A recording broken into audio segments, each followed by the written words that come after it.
வணக்கம் நேர்களே, நான் கவிதா நாராயணன், குஷப்பாவை யோகால இருக்கு.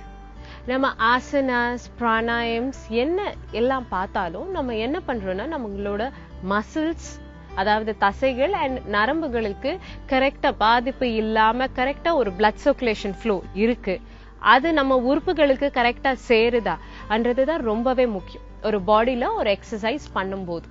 சோ அதே அளவுக்கு முத்ராக்கும் அதே பிளஸ் பாயிண்ட்ஸ் இருக்கு. சோ இன்னைக்கு பார்க்க போற முத்ரா கிரந்தித முத்ரா. கிரந்தி முத்ரான்னு சொல்வாங்க, கிரந்தித முத்ரான்னு சொல்வாங்க. சோ சிம்பிள், கிரந்தினா என்னன்னா நாட் இல்ல லம்ப், இதுதான் அதோட அர்த்தம்.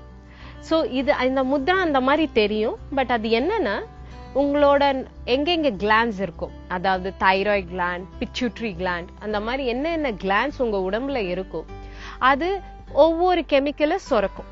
அந்த மாதிரி சுரக்கும் போது அது சீரா சுரக்குதா, அது சீரா சுரக்கலன்னா அந்த சீரா அமைக்கிறதுக்கு என்னெல்லாம் எனர்ஜி ஃப்ளோ பண்ண, அதெல்லாம் இந்த கிரந்தி முத்ரா பார்த்துக்கும். சோ கிரந்தி முத்ரா எப்படி பிடிக்கணும்னு நான் இப்ப காட்டுறேன். இப்போ நீங்க உட்கார்ற போஸ்டர் அது ரொம்பவே முக்கியம். நீங்க சமணக்கால இப்படியும் போட்டுக்கலாம்.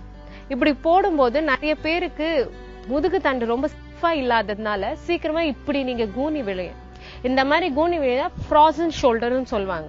ஷோல்டர் ஃப்ரீஸ் ஆயிடும், ஓபன் பண்ண முடியாது. இந்த மாதிரி ஃப்ரீஸ் ஆகி நீங்க இப்படி நிமிரும் போது உங்க கழுத்துல இருக்கிற நரம்புக்கு நிறையவே பாதிப்பு இருக்கு. சோ இப்படி உட்கார்றது உங்களுக்கு கஷ்டமா இருந்தா நீங்க கொஞ்சம் உங்களை சமணக்கால கொஞ்சம் வைட் ஸ்ப்ரெட் பண்ணி உட்காரலாம். இல்ல வஜ்ராசன் இல்ல பத்மாசன்ல ட்ரை பண்ணலாம். இல்ல அர்த்த பத்மாசன். அர்த்த பத்மாசன்னா என்ன, ஒரே ஒரு காலை மட்டும் ஒரு தொடையில போட்டு மேல உட்கார வச்சு, அவ்வளவுதான். திஸ் இஸ் அர்த்த பத்மாசன். இப்ப பார்க்க போற முத்ரா கிரந்தி முத்ரா. கிரந்தி முத்ரா உங்களோட நரம்புகளுக்கு வலுவடைய, இன்னொன்னு உங்களோட கிளாண்ட்ஸ், அதாவது பிட்யூட்டரி கிளாண்ட்ஸ், தைராய்டு கிளாண்ட், இந்த மாதிரி கிளாண்ட்ஸ்க்கு உங்களோட கெமிக்கலை கரெக்டா சுரக்கிறதுக்கு இது ஹெல்ப் பண்ணும். சோ இதை எப்படி பண்ணலான்னு பார்க்கலாம்.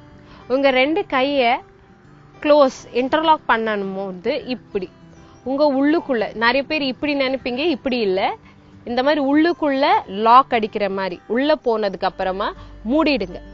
லாக் பண்ணும்போது உங்களோட கட்ட விரல் வெளியே போகும். இந்த மாதிரி போகும்போது இதை மெதுவா நீங்க கிட்ட கொண்டு வரலாம்.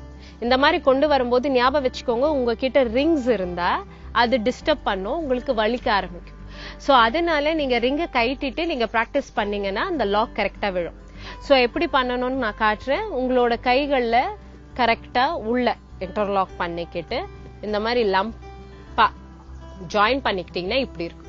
இந்த மாதிரி விரல் போகும்போது இதை உள்ளுக்குள்ள கொண்டு வந்து இப்படி வச்சுக்கலாம். இதை உங்க மார்பு பகுதிக்கு 1 இன்ச் கீழே இந்த மாதிரி வச்சுக்கிட்டு மூச்சு உள்ள வெளியே,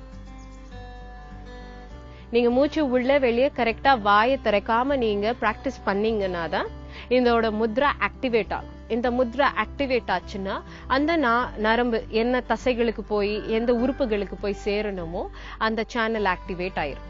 சோ இந்த மாதிரி வச்சுக்கிட்டு மூச்சு உள்ள வெளியே, மெதுவா மூச்சு உள்ள வெளியே 5 minutes to 10 minutes டெய்லி இந்த மாதிரி பிடிச்சிட்டு நீங்க 5 to 10 நிமிஷம் பிராக்டிஸ் பண்ணலாம். அண்ட் ஸ்லோலி நீங்க ரிலீஸ் பண்ணிக்கலாம். இந்த மாதிரி நீங்க டெய்லி பிராக்டிஸ் பண்ணிட்டு இருங்க. இதோட பெனிஃபிட்ஸ் உங்களுக்கு ரொம்பவே ஹெல்ப்ஃபுல்லா இருக்கும். இன்னைக்கு நீங்க கிரந்தி முத்ரா பாத்தீங்க, நாளைக்கு இன்னொரு முத்ராவோட நான் உங்களை சந்திக்கிறேன்.